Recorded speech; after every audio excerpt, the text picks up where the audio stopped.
Vocal Minority, with Nick and Steve broadcasting live on the Really American Media platform. You all have joined us just in time for our Political Week in Review. Keep in mind, champions, this is all need-to-know news. News you need to know. It's been another wild boar of a week, oink oink. So hop to it, boys. Let's get this dumpster fire under control before we start our weekend. Let's get this bad boy started, dude. Welcome to the Vocal Minority with Nick and Steve. Getting set to have a good time as we kick off yet another podcast. Your Political Week in Review, for crying out loud. Yeah, it's painful topics for the most part, but we're here to cover them and have a little fun with them, hopefully, and talk about them in a relatable, down-to-earth sort of way, because that's what we are. We're relatable and down-to-earth. That's what people keep telling me. I'm here to cover you, dude. I'm going to try and drape my body on yours. I'd like to get some skin-to-skin time, if you know what I mean. That's our OnlyFans page. We're on YouTube right now. Oh, damn it, man. Sorry, I forgot where we are. We've got a comment line, 844-48-VOCAL. Some fine people took advantage of it last week, and we thank them for those phone calls. It turns out we're terrible human beings, Steve Harness. Oh, yeah. Are we going to play that, or is that the highlight right there? That's the highlight. I mean, he didn't say any more, no more, no less. You guys are effing terrible human beings. Yeah. Well, I'm glad. Obviously, he's been listening to us, if that's his assessment. So. Yes, you are right on the money, sir. Yeah, no, that's good. I never know if those are people that actually like us and are being sarcastic, or my assumption is, yeah, they actually dislike us, which could only mean they're terrible people. I've noticed that thread throughout my life. Most people seem to really like me, but the people that hate me, and you've seen some of them through the course of our lives, what's the commonality? They're kind of crappy people, right? That's true, dude. And they're usually hidden crappy people, but like we always find out in the end, like, oh, you had no idea you were so close to someone that was so despicable. Right, exactly. So, if you find yourself disliking me or Nick, then you're a bad person. So do some soul searching. Otherwise, like, comment, share. We're live on YouTube right now, Really American Media channel. We like to co-opt it once a week. Yeah, they've got a list of great podcasts that are featured on there, and then the hosts that are doing the short form videos.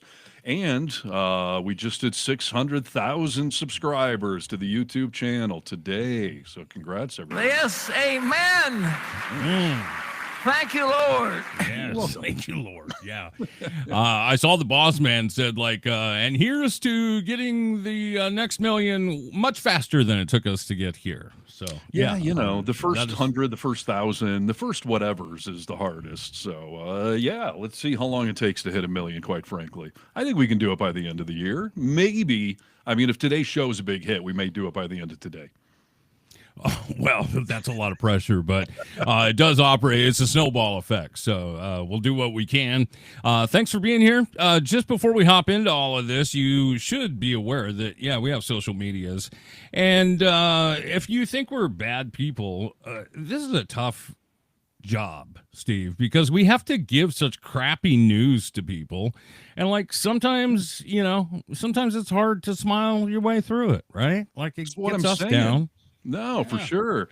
I mean, there's part of me that loves talking about and covering all this stuff, and I think it may be so I don't jump off a friggin' roof, because the news has become a tad depressing. And but I'm trying to embrace it, because I guess we're here to fight back or jump off a roof. We are here to fight back. That is exactly why we're here. Welcome to the resistance, and most importantly, welcome to the show. Welcome to the show. That's right. Should we get into a little news as we take a look at this past week? Yeah, I'm ready. Are you? I can be ready. Need to know news. News you need to know. Steve Harness. A man with a plan. Hello. And a new shirt. You like my new shirt? It's very pastel-y. Yeah, I do like it. What color is it? It's like a greenish color or gray? Sometimes I think I'm colorblind. It's the color of money, baby. No, it is the color of money, actually. But pastel-y. Trying to show my sensitive side. You look nice today, dude. Thank you. You look too. Oh, thanks. All right. Hey, speaking of Knicks, that segue. And I'm sorry about that, by the way. But yeah, boy, this mega civil war that just keeps unfolding, I am finding it hilarious. So, the Epstein files, I don't know. I guess on some level, I thought maybe the story wouldn't have legs, wouldn't be sustained. But we're going on like 2 weeks of Trump world saying that nothing to see here, no suicide, no list, no files, no nothing. And this is the story that just doesn't seem to want to die. Unlike Epstein. Yeah. That's funny, dude. You thought this one was going to die right away? Yeah, kind of. I mean, Trump has this magical ability to get stuff not to last in the news cycle. And normally, when he tells his little maggots to, shut up or move on, they tend to jump in line. But it's not happening right now. I mean, some of them maybe did. But did you see this thing, Laura Ingraham on Fox News last night? She was going to commercials, and she said she had a Trump Epstein story coming up, and then they never did the story. No, I did not see that. I did see her speak a day or two ago where she was like, basically, she was outraged. She was one of the ones that were outraged. And then she basically said, like, it is time to move on, like progress we need to make, and we're going to stop talking about this. Why do you think she did that? Who gave the word? I mean, I think the conspiracy theory is someone in Trump world called them and was like, don't you effing do that story. But I don't have any proof of that. But it was in her teleprompter for some reason to say the story was coming up, and then they just never did it. So maybe someone put it in there, and she said during commercials, like, we're not doing that. Donnie called me yesterday. I'm not supposed to talk about that. Well, we know that, we've all been aware of the fact that, like, he has a direct line to Sean Hannity. He's had it for a long time. So I don't think it has to stop there. I mean, yeah, if the president wants to get in touch with you or me or anyone else, I think that he could do it at the drop of a hat, He could, but he should not have the free time, or he should certainly not be watching television to want to comment on Hannity or Ingram or any of the others. But here we are. Completely. But so what do you know about Nick Fuentes? What's your thoughts? What's your opinions on this individual? Well, let's just start off by saying, if you don't know, I hate that he's a namesake. I hate the fact that we share a name, first of all, because he's about the slimiest person opposite of me, that I could ever think about. Like, he hates women. Nick Fuentes is a racist as far as I'm concerned. He's a homophobic person. I mean, Definitely. just keep checking the frickin' boxes. Like, this guy's he's a real turd, Steve. Look at it this way. He's a real turd. Look at it this way, Nick. You only have one mega world guy right now that I'm aware of. You got Nick Fuentes that brings bad juju to the nickname. I got Steve Bannon and Steven Miller, not to disparage the rock star, who I do have a story about that maybe we'll get to today. But yeah, I got at least two Steves in mega world. So yeah, I feel for you. I mean, to be connected to either one of those jackasses is crazy. But I will say that for those of you who could be listening or watching, if you don't know who Nick Fuentes is, he was the guy who quite famously went on a line right after Roe v. Wade was canceled, and he was like, "Your body, my choice, ladies." Like, yeah, he's that douchebag. yeah, and he's done all sorts of rants about how he wants America to look like the American Taliban as far as being a religiously controlled government, and he wants, homosexuality outlawed and sodomy outlawed, heterosexual sodomy too. I mean, let's not take options off the list there, Fuentes. No, dude, you're really boxing me in here. Right. But so he came out this week as part of this mega civil war with a little tirade that I have to say, like, I'm not condoning the man. I'm not saying all of his sins have been erased by any freaking means whatsoever. But he actually went on a tangent that either you and I could have said or probably have said many times. Yeah, 100%. He's kind of late to the party. I mean, we've seen even Charlie Kirk got his panties in a wad over this whole thing. And I hate that douchebag too, by the way. He's a real piece of crap. Candace Owens, I mean, the list goes on and on of the people who have come and said, like, hey, wait, you told us you were going to release these Epstein files. It's one of the reasons I voted for you. And First Pam Bondi says, it's on my desk. And then next day she's like, there are no, what files? Abracadabra. So people have been speaking out. The fact that Nick Fuentes stepped up, I want to just double down on your point, Steve. Yeah. When we agree with these asshats like Elon Musk, I'm not agreeing like, oh, now they're saying what I like. I really like these people. No, I still think they're crap bags and everything else. But I want to point out that even a crap bag is right once in a while, right? Once in a while. Because I did a story for this on Really American this week, and I made a distinct point not to say that, like a broken clock, he's right twice a day, because that would imply he's right not only twice a day, but he's been right in the past, and I don't think he's ever been right before. So, I got the video clip. Let me see if this is going to work, and then we'll watch and dissect.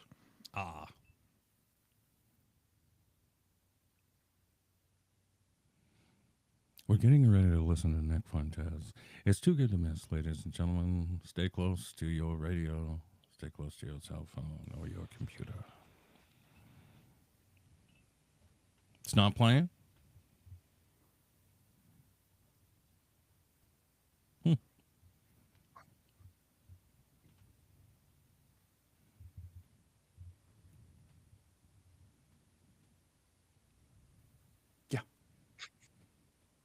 I don't think you played that, dude. I don't think you played it.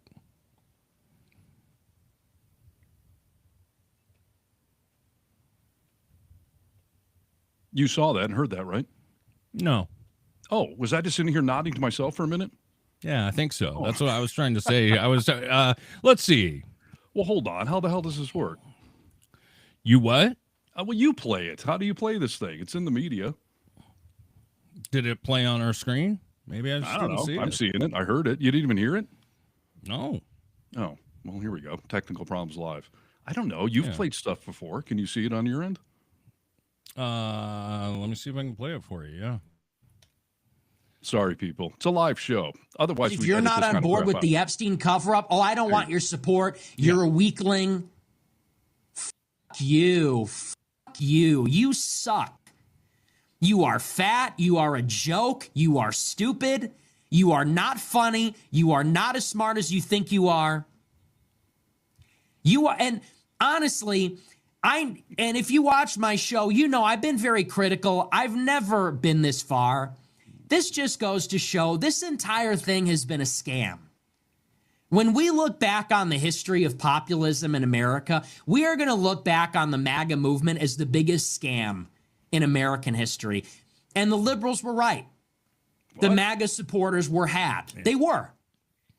Wow. That's something. I mean, spot on. Like there's nothing he said that's wrong there, in my opinion, No, I mean, that's the funniest part. I mean, it's kind of pathetic that this is what it took for him to see all that stuff. But, I mean, talk about going from 0 to 60. I mean, yeah, he's right. F you, he said to Trump twice. He said he was fat. He said he wasn't as smart as he thinks he is. He said he was not funny.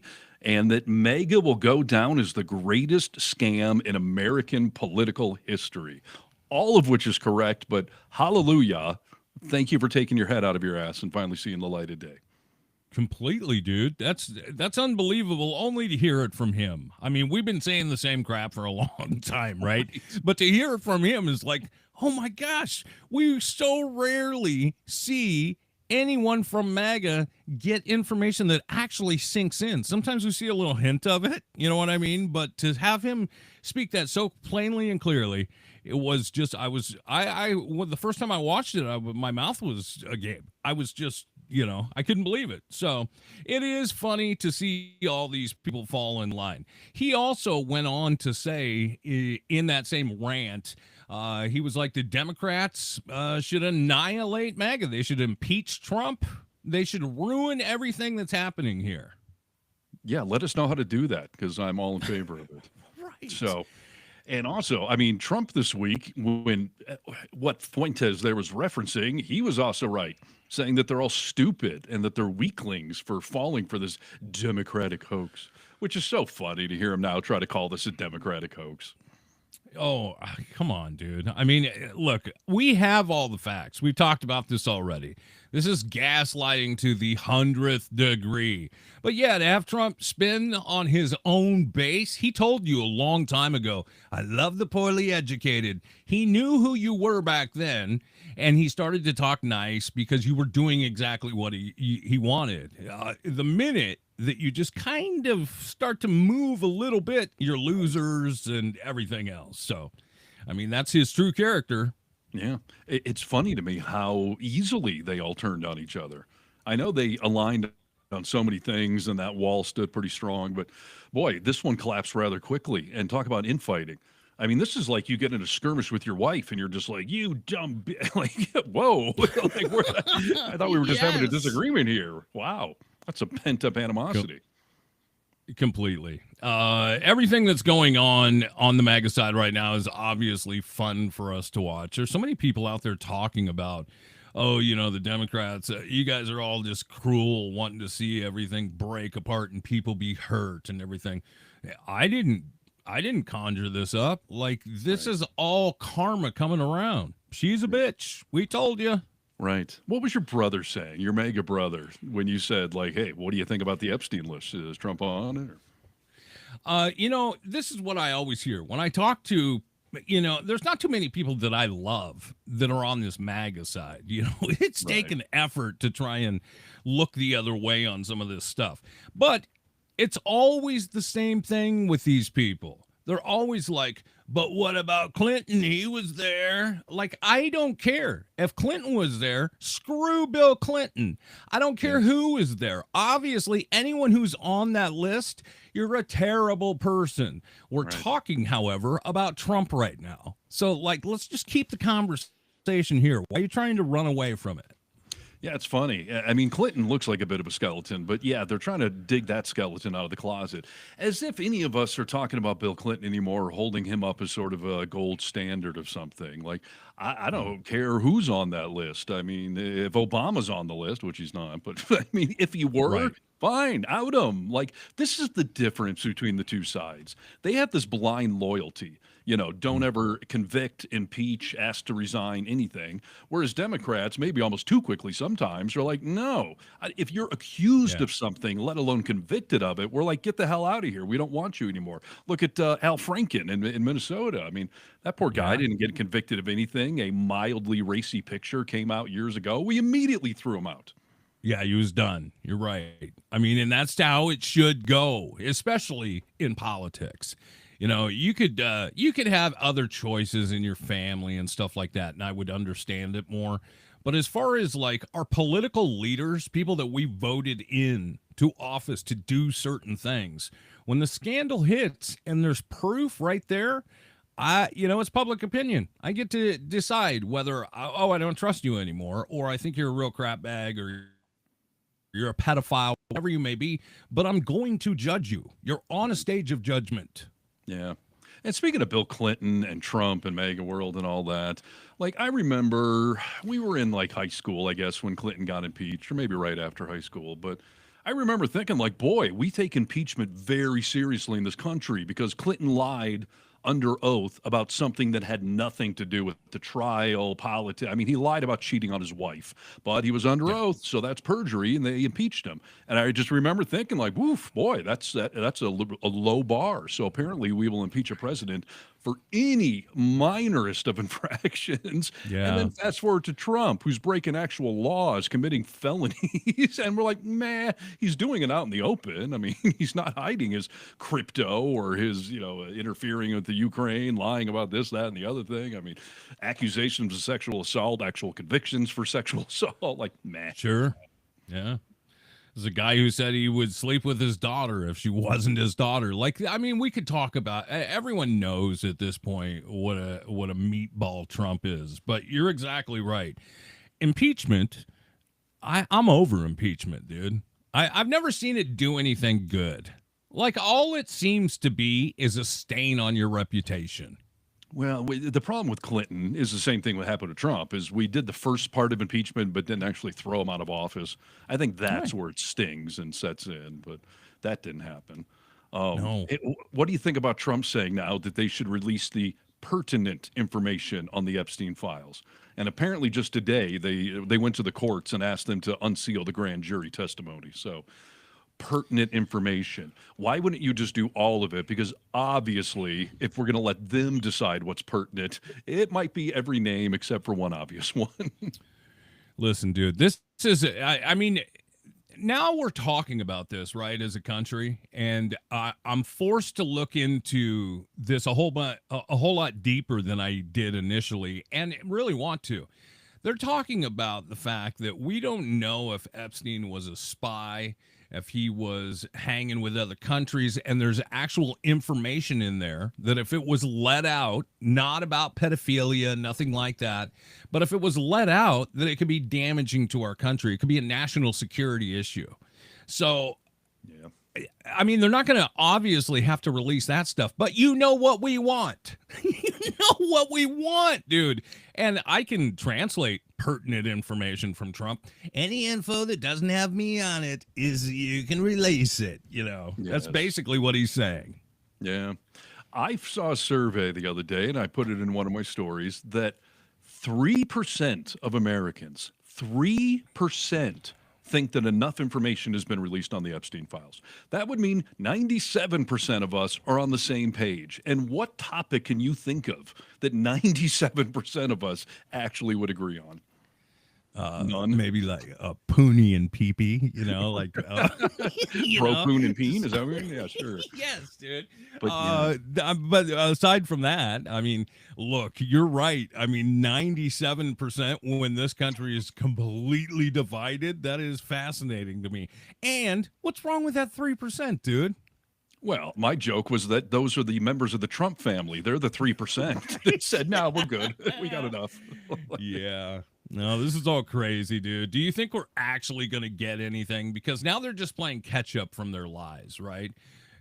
I don't believe anything you say. I don't believe anything you say. So No, that's the problem. Whatever comes out now, we're all going to assume you edited it, took something off of it. Now, if this grand jury testimony is truly unsealed, like from the court records, like that might be something, because we've already seen some testimony from people that have accused Trump in the Epstein thing of raping them, including a girl who was 13. Like, there's court testimony about that. Problem is, it was never corroborated. There was no, never went to fruition in trial, and that's why most of the media won't cover it, because it was an accusation and that was it. But it's stuff like that will probably be in there, and at this point, it's just fuel on the fire. So yeah, I mean, I guess we'll take what we can get. But much like the Kennedy files, where Trump unsealed 95% of them, okay, what's in the remaining 5%? Yeah, exactly. Don't tell us, why would you release it otherwise? Like, you're just giving us information that can't go anywhere. So just keep it at that point. It's all crazy, dude. Did you see his letter that they posted in the paper today? His letter, the birthday card thing, or what? Yeah, the birthday card thing.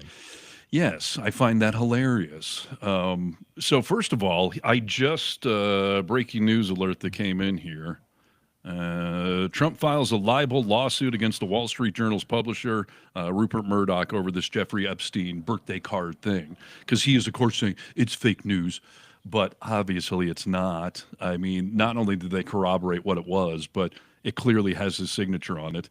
And did you hear this defense today that Trump's never drawn anything? He's never drawn a doodle before. Why would he have done a doodle for Epstein?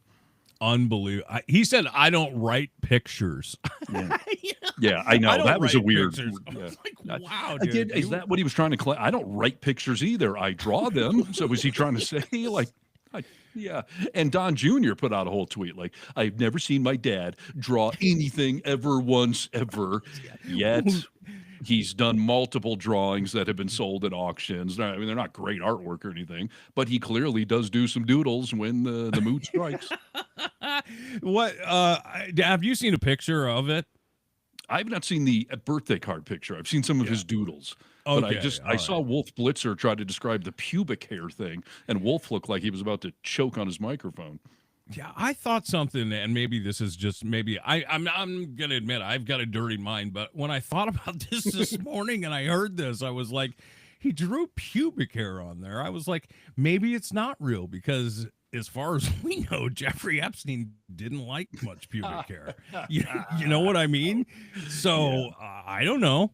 Well, apparently it was his signature, that squiggly Donald Trump signature, but he did it in the groin area and tried to make it look like it was pubic hair. And So another story creepy. came out this week about an old casino worker at Trump's place in Atlantic City.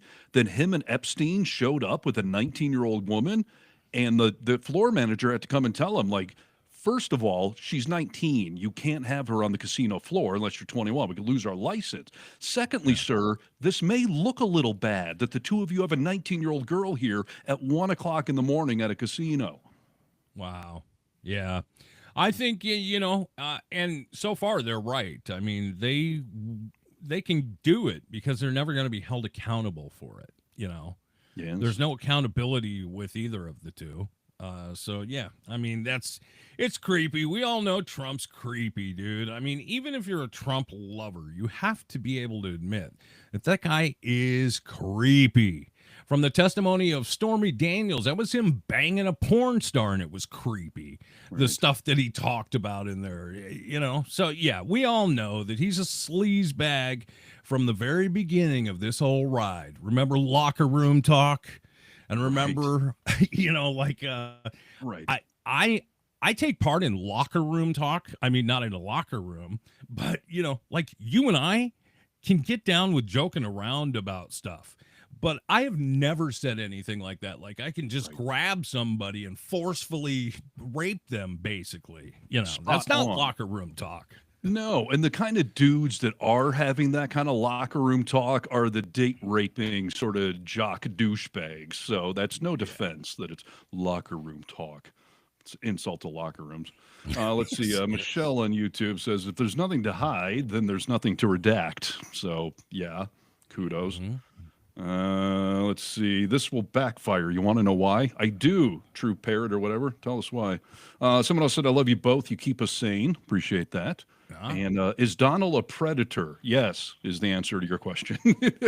On so many levels. Yes. Yeah, sexual predator. I mean, I think he is a predator on many levels. And now he has predator drones at his disposal. So, I mean, he's a predator multiple ways over. Yeah, that's creepy. So, where are we gonna go, Steve Harness? Where are we gonna go in this country? I don't know. Should we move on to another story? You got any other Epstein thoughts? Because the story's not going away. I know there's shenanigans going on out there. And oh, by the way, this whole edited prison video, that was a whole other thing I talked about this week. Did you get the gist on that story? Well, I mean, what I had heard them say is that there was just video. You're talking about the video that was missing in the prison videos. Well, there's two shady things. One, there's a minute missing, which they try to claim every night at 11:59. The prison security system resets itself and it never records that minute. Which, A, I don't believe that. But B, what kind of prison would have a system like that? So every night, there's a 1 minute window where any shenanigans. It's like the purge for 1 minute every night in prison. Yes, yeah. But the other part was the metadata that some, forensic people analyzed. No, tell me about it, please. Well, so let me ask you this. If you were editing a video, because you and I both edit video all the time, if you saved your work 4 times in a 20-minute window, why would you do that? Why would you save your work multiple times in a 20-minute window? This is not a trick question. Okay, probably because my computer's crashed or I'm afraid I don't want to lose it, Bingo. Yes, you're doing edits and you don't want to lose them. That's why you save your work. So the metadata shows that file was compiled from 2 sources, not from one, and that it was saved 4 times in a 23-minute window, I think it was. So they're claiming it's raw footage, yet it isn't. It's from 2 sources, but the end product is only 1 video shot, and there were edits done to it. If you're exporting a raw video file, just surveillance, that should be easy breezy. You take the file, maybe you say, change the format type or something, but there's no reason to be saving edits. What are you editing? Yeah, I mean, that I worked in the security field for a while, and I worked with banks and security cameras and stuff like that.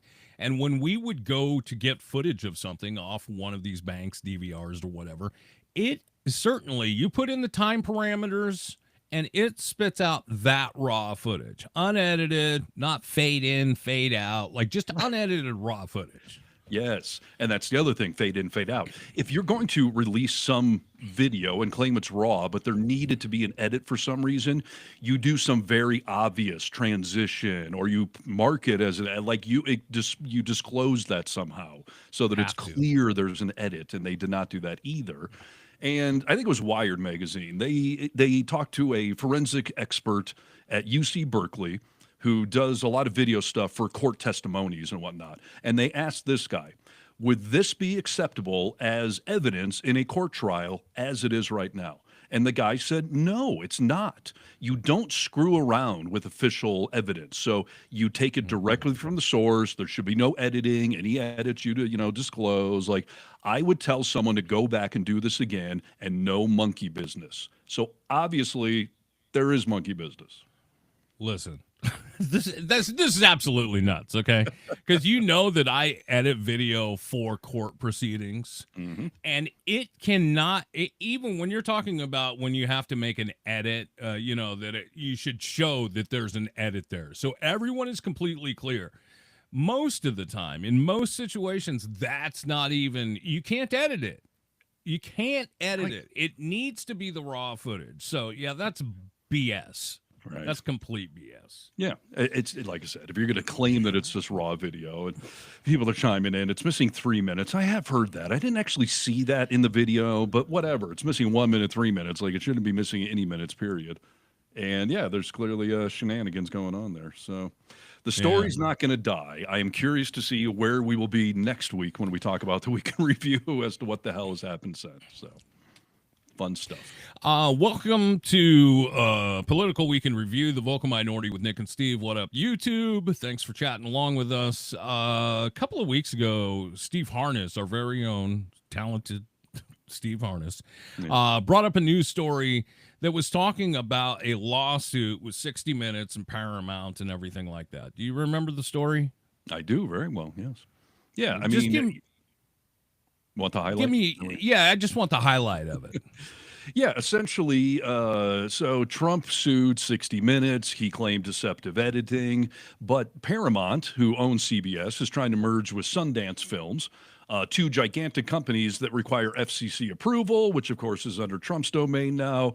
So they were, for some reason, trying to negotiate a settlement over a lawsuit that should have been laughed out of court, that they should have stood on journalistic and First Amendment integrity and fought back. But instead, they started negotiating. And I don't know, about a week ago announced that they were going to settle. I think it was $16 million they were willing to pay. Trump wanted more, of course. But yeah, they essentially paid what definitely looks like a bribe and what a lot of Democrats are saying is going to be investigated, because you can't pay somebody who's about to approve a multi-billion-dollar merger. Yes. No, you can't. You're not supposed to be able to. You can, but you're not supposed to be able to do that. Well, some news hit TV last night, and I wonder if we can draw any parallels between the two of these things. Come on. I was, are you waiting for me? No. Come on, sir. Before we start the show, I want to let you know something that I found out just last night. Next year will be our last season. The network will be ending The Late Show in May. And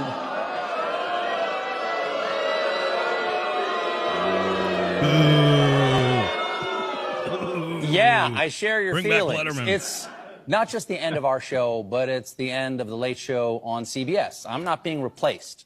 This is all just going away. And I do want to say, that the folks at CBS have been great partners. Oh, Stephen. Up until the end, yes. Yeah. Why did you have to include that last part? I mean, so far the break seems to be, I don't know, they're talking to each other nicely. Stephen Colbert saying nice things about them and vice versa.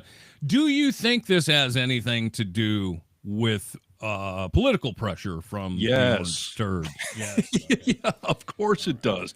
Not only probably political pressure from Trump and another way to appease him, but Colbert has not been pulling his punches, lashing out at Paramount. I mean, he made a joke like 2 days ago that the punchline was essentially, this is a bribe. Like he on their own network said, this is a bribe to Trump world. And then like 2 days later, they fire him for what do they call it? Financial reasons. Maybe don't give Trump $16 million and keep the Colbert show going for another year or two. Like, how can you pay somebody that bribe of $16 million and then claim you're going to fire the guy at the center of it, or at least related to it, because you don't have enough money to keep the show going? Dude, if you know anything, look into the financials. This is complete BS. Okay, to take a institution of a show like this, he was leading the ratings in all of late night talk at this point. And this is complete pressure from the orange meatball. And this is, I can't believe, the only thing that confuses me is, we worked in radio for a long time, and when they tell you, oh, it's your last show, like, you leave the bill, they don't tell you 2 weeks before you leave. So what does the next 10 months look like for Stephen Colbert?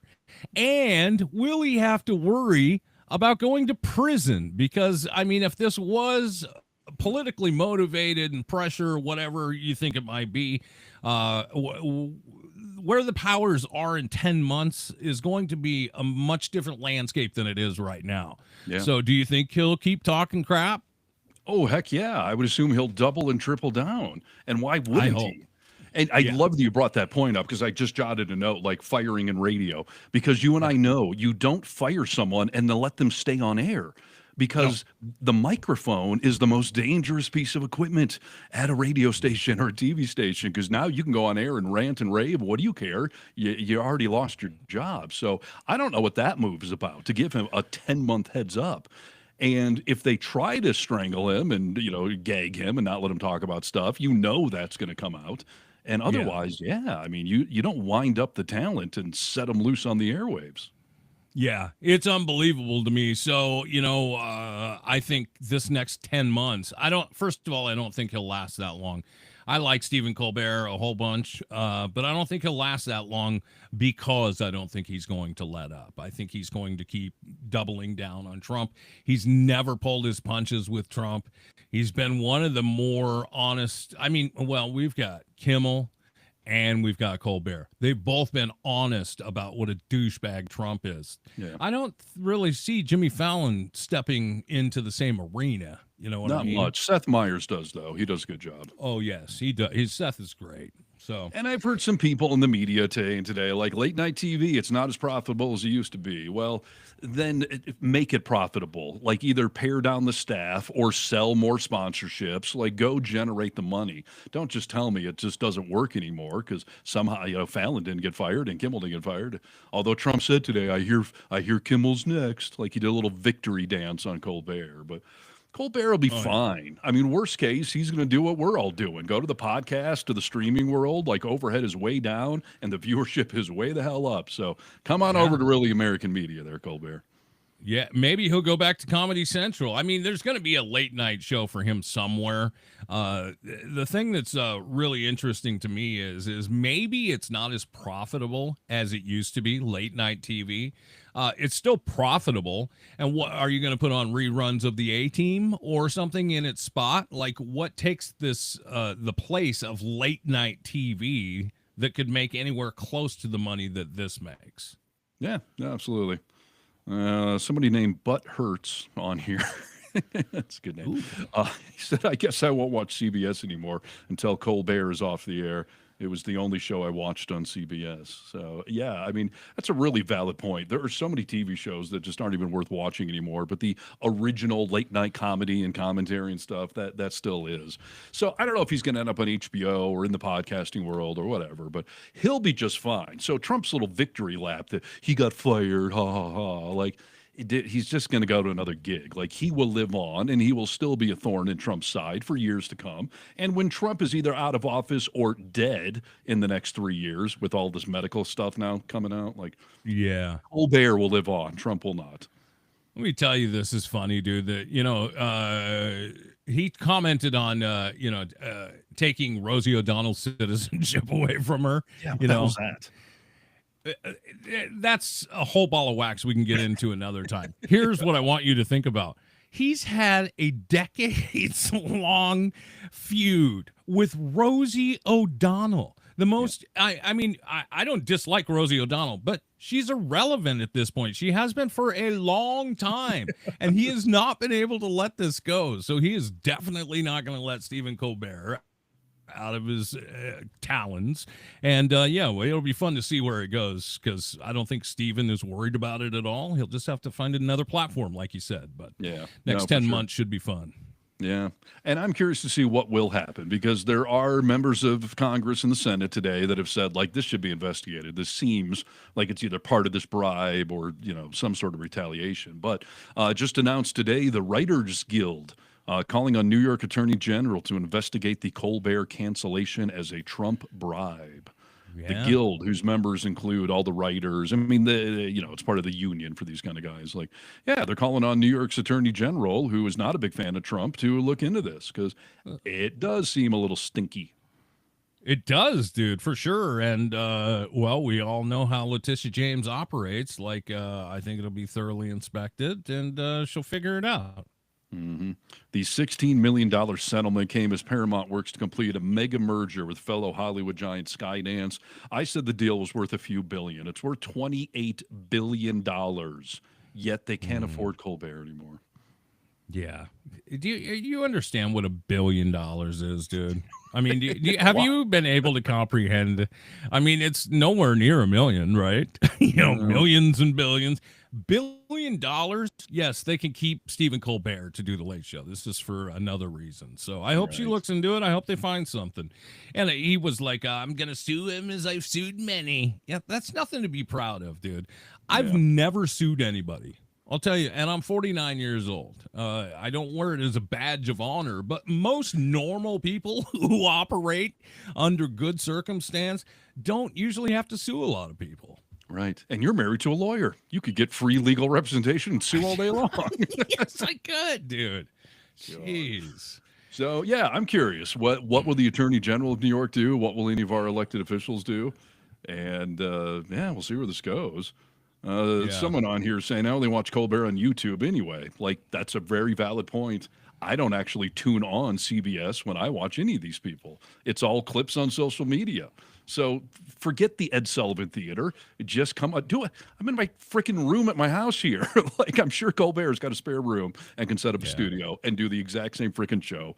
And he employs like 200 people, which is a lot, but keep 10, 20 writers or whatever you need and do your show. Profit margins will be way, way up, and you'll probably get more viewership. So look what Conan was able to do, Yeah, exactly. So, yeah, it'll happen. So, well, we'll see where it goes.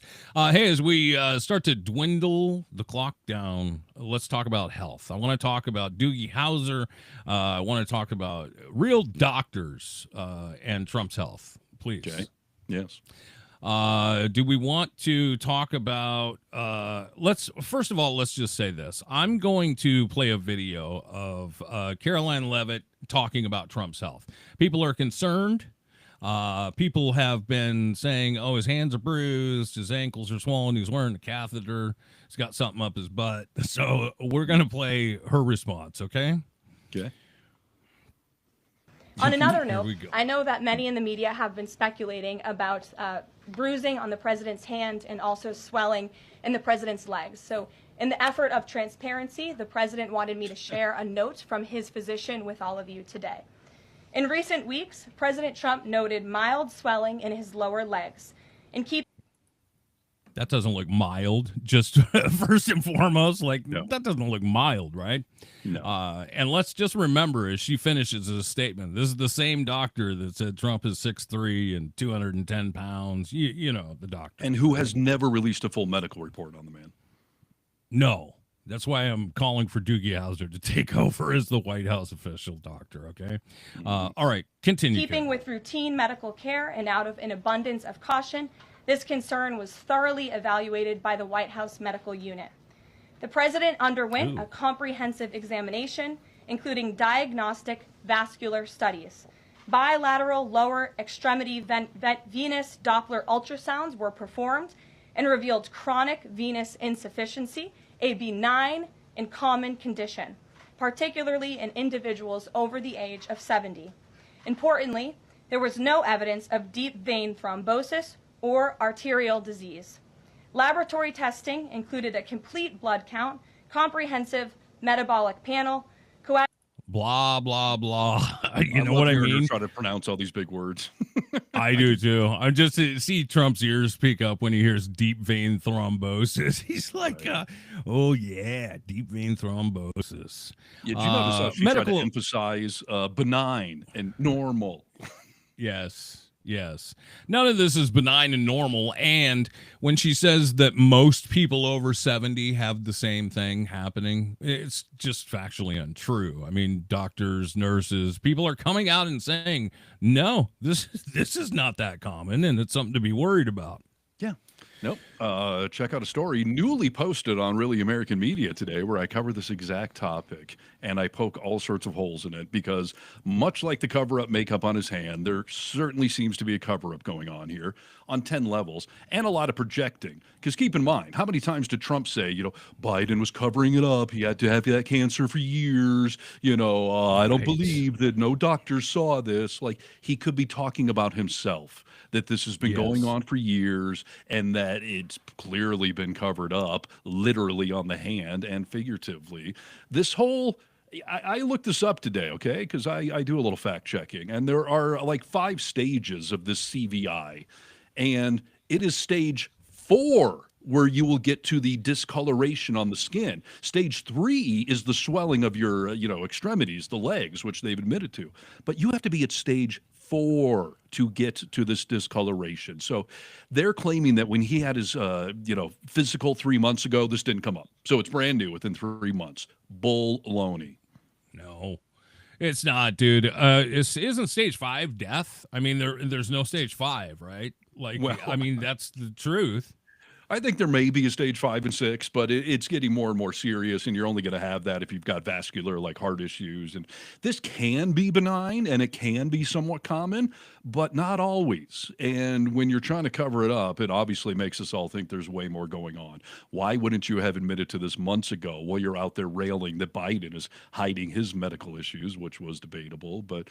yeah, this seems like an overt projecting and covering up going on.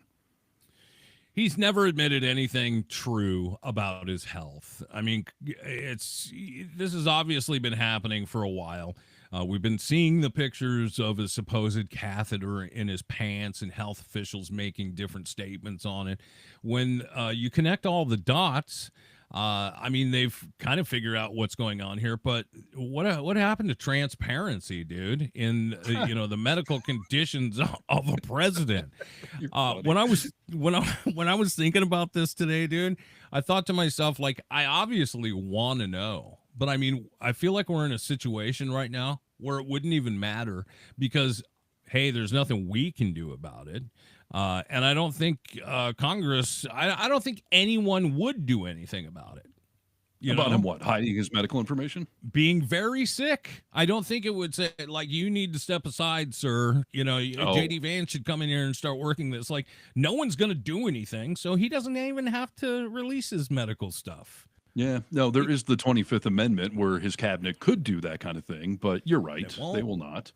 Yeah. And they tried to say that the reason his hand is bruising is because of the aspirin he's on as part of this, vascular thing, because aspirin is a blood thinner, but it is the most low level of a blood thinner there is out there. And part of the story I did today featured a cardiologist talking about the fact that I have seen bruising like that in my patients, but only when they're on a heavy duty blood thinner, not on aspirin. So even this doctor said, I question the White House's assessment that aspirin would cause that because he's a doctor, a cardiologist. He said, I've never seen bruising like that from aspirin. And if you're on a more heavy duty blood thinner, you obviously have a more serious issue. Yes. Dude, my mom is on that baby aspirin that she takes every day. I've never seen any bruises. I've never seen any swollen ankles on her. Like, I realize this happens to other people, but that's not the point of all of this. It's that not only now do we know I mean, we've known for a long time he's physically unhealthy, but now that we know that he's got actually something happening to him and he's also mentally unhealthy, like this is really who's steering this bad boy right now, you Yes. know?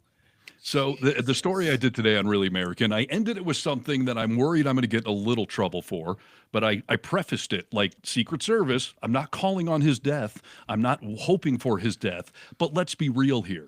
With the mental decline we're talking about, and we've seen with these new health issues that have been announced, with his old statements about he doesn't believe in exercise because it wears down your internal battery, the fact that he eats McDonald's like it's going out of style, like the man is not healthy. He is our second oldest president ever. Like, I think it is time for the Deadpool. I do not think he is living through the next 3 years of this presidency. So I made my official prediction today, 2026. Because that's how the Deadpool normally works. You pick a year. Yeah.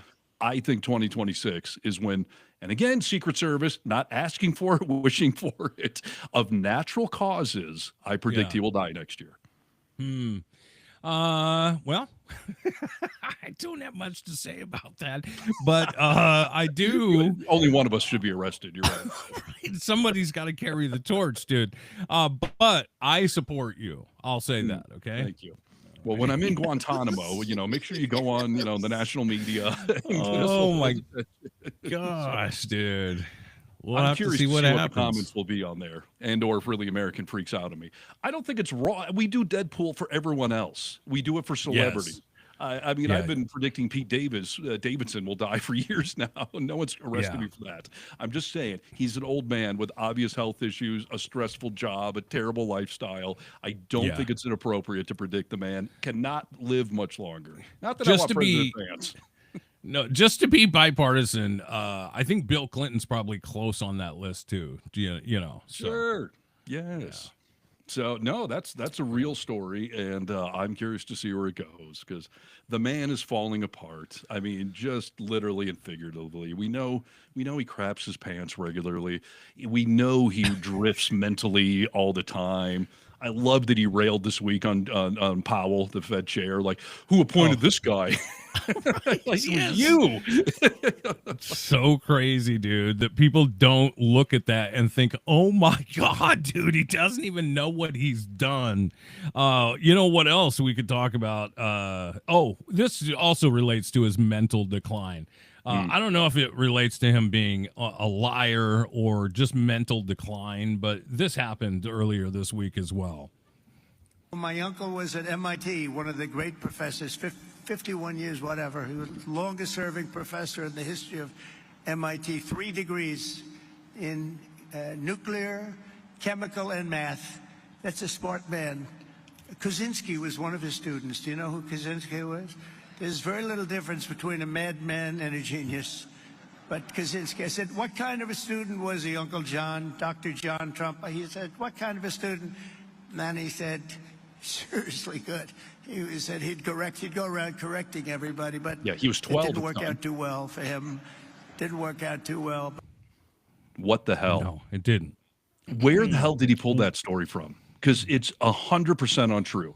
First of all, Ted Kaczynski, the Unabomber, did not go to MIT, period. But Trump's uncle died in like 1985. We didn't find out who the Unabomber was until 1996. So his uncle, even if somehow he crossed paths with him, could not have possibly known he was the Unabomber. So that story is just 1,000% wrong. It's yes, it's 1,000% fake. I don't know why he would even. It's like the whole Hannibal Lecter thing. He's a nice guy. He wants to have you for dinner. Like he likes talking about these weird freaking things. But yeah, you're right.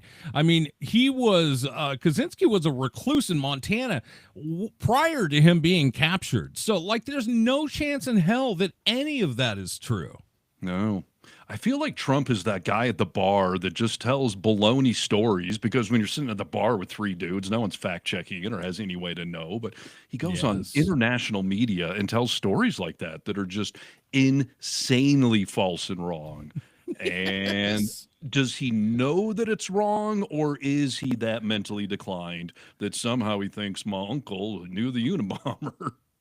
Yeah, I don't know. I mean, I think that, we've talked about this before, that when you lie to yourself enough, like you start believing your own stuff. So maybe he does. I mean, but he's obviously crazy. Caroline Levitt was called out on, and they were like, hey, they said everything we just said. They asked Caroline Levitt, and she was like, he does have a letter from his uncle sitting in the Oval Office, and maybe I'll show it to you someday. He was a very smart man, and the president's proud of him. Didn't mention a word in her answer about Kaczynski. It was like we weren't disputing that you have an uncle that was a professor. That's not the question. Like, we know. And she just moved on. And gosh, whenever that happens, I would demand, I guess that's why I'm not there. I would stand up and I say, you didn't answer the question. Like, I don't know how they're able to get away with it. It just infuriates me. Do you have any level of sympathy for her for having one of the worst jobs on the planet? No, I think she loves it, dude. I think she loves that job. I think she is a little butt girl. I have no sympathy for her whatsoever. Yeah, propaganda Barbie. Yes. Some people are chiming in on my comment about the Deadpool. Somebody wants to know when next year so they can plan a party. I'm gonna say February, so he'll do it during my birthday month. I don't have any hard evidence on that, but it would certainly make for it. That'll be my 50th birthday, by the way. What a gift would that be? What a gift, dude. Yeah, okay. Well, let's put it, you got to write it down, dude, so we can revisit this. Oh, it's all documented, and I'm sure the court transcripts will back all of this up as well. So, okay. Yes. Someone said Trump is more of a Timothy McVeigh than a Unabomber. Yeah, that's probably fair. He's more of a John Wayne Gacy, dude. Yeah, right. We only have a few minutes left. Part of me wants to end on sort of an upbeat story, but what else do you got? We can end on an upbeat story. I mean, I don't have anything upbeat, so if you have something, please take the wheel. I do. So it felt so good this week. I did a story on Really American about Barack and Michelle Obama, and the fact that these wild divorce rumors have finally been shot in the head. But a couple of things. One, it just felt so good to do a story about the Obamas and to listen to them talk intelligently and show their love and affection for each other. Michelle never swatted Barack's hand away or something. They were seen together in the same room. Like, it was just so good to cover the Obamas again. Dude, I mean, well, let's talk about Trump and Melania. Like, you can obviously tell that she is disgusted with that poopy pants, disgusting man of a human being. Yeah. It's great to be able to see they were not sitting by each other for a lot of this interview. They were sitting across the room from each other, and you can just tell that they love each other. I mean, even when they're not speaking, the way they look at each other, their energy around each other. And you're right, it is so good. Every time I see something like that, I do enjoy it. When you say, "Oh, this is good news. This is great," but then I fall into further depression because I'm looking at the polar opposite of what that was. Yeah. I mean, it's no wonder we need a little presidential palate cleanser to see a couple that actually care about each other and can display love and yes, how preposterous. I think I have spent more nights at the White House in the last 6 months than Melania Trump has. I mean, it is so clear. I don't know if he's got just some ransom on her. He's holding her puppy hostage somewhere. Like, she wants nothing to do with the White House, with the public eye. She hardly ever sees the man. And there's a zillion videos of her swatting his hand away and avoiding his kiss. Like when you're kissing your grandma or something. I was like, ugh, like, okay. Think about the fact, dude, I don't know if it's like this anymore, but when you and I grew up and when our parents grew up, everyone talked about, like, oh, when you're a kid, I mean, one of the dreams is like, even you could be president someday. And like, there were people that aspired to that because it was something to look up to, do kids still want to be the president? I don't know if that's true or not. It's a great question, but when we were told that, I still thought there was some bar you had to meet, like some level of intelligence or experience. Yeah. We have definitely shown that any moron could be president. So You're I right. don't know. I mean, I don't. I think my kids think that would be an embarrassing thing because you Right. think about my kids who are 15 and 19. Like they have known Trump politics for the majority of their lives. Since 2016. So as much of their lives as they can really remember, Trump has either been the president or running for president or is so they don't think the presidency is some noble thing to aspire to. They think it's something that corrupt sleazebags do. Yeah, and that was my question because there's not a lot to look at right now and be proud of. You look like Kyle Rittenhouse, like these were the kids that were growing up during Trump that aspired to be for and like Trump. They're murderers, they're sexual deviants. So absolutely. Just a few last comments coming in on YouTube because we're live right now. So let's see here. Melania loathes Trump. Yeah, that's for sure. Someone, Cotio8, when I hear Obama's voice, I feel so comforted, right? Yes. Yeah, we used to elect people based on merits, not popularity. Yeah.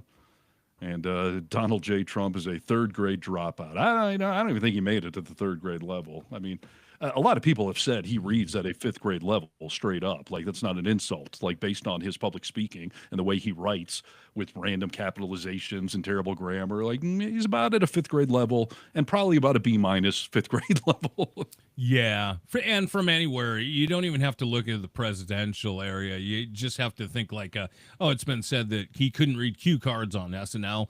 If you've ever watched him in a deposition when he was pleading the fifth, like he had to read his statement from his lawyer, and it is so comical to see him try and read. He's not an intelligent person, so. No, it's one of the reasons he has started to rip on people that use teleprompters. You're weak if you use a teleprompter, because there are countless times he has been reading off a teleprompter and stumbling and fumbling all over the place. There's nothing wrong with reading off a teleprompter, No. but the fact that he can't do it is why he tries to admonish everyone else. So, he is the king projector. I mean, seriously, whatever you hear that man accusing someone else of, he has done himself or is doing right now, just like the medical story, going on. So, yeah, 100%. No lack of things to talk about. Yeah, it's true. That's why we'll keep doing it. Thanks for joining the show live today on YouTube. We do it every Friday afternoon, and we'll just kind of take a look at the last week's political arena. And we thank you for joining us, dude. Yeah, you can check out our website, thevocalminority.net, but that's really there just to direct you to our various social medias. We're on TikTok, we're on YouTube, we're on Instagram. Excuse me. We're on Blue Sky, and of course, we are part of the Really American team here. So we're doing this podcast live every week, and we're doing some of the short form videos as well. So check all that stuff out, and check all the content out. I mean, like I said earlier, there's a lot of great full length podcasts, and the work that all the hosts are doing is really just spot on and speaking to what so many of us are feeling. Not even just spot on, but like if there's one thing I could say about the crew at Really American, it's that all the people you see putting out short form videos and content on this channel are in it because they care about what's going on. They're part of the resistance. They're trying to move the ball forward in our country, and all really genuine people. So all your support really helps out. We appreciate it a whole bunch. Absolutely. So yeah, we'll be back next week. In the meantime, follow all the socials. Have a good weekend, y'all. This has been another production of The Vocal Minority with Nick and Steve. Don't forget to check out all the social media, as the boys are on most platforms. Thanks for being part of the resistance, part of the pushback. Champions all around. Good day.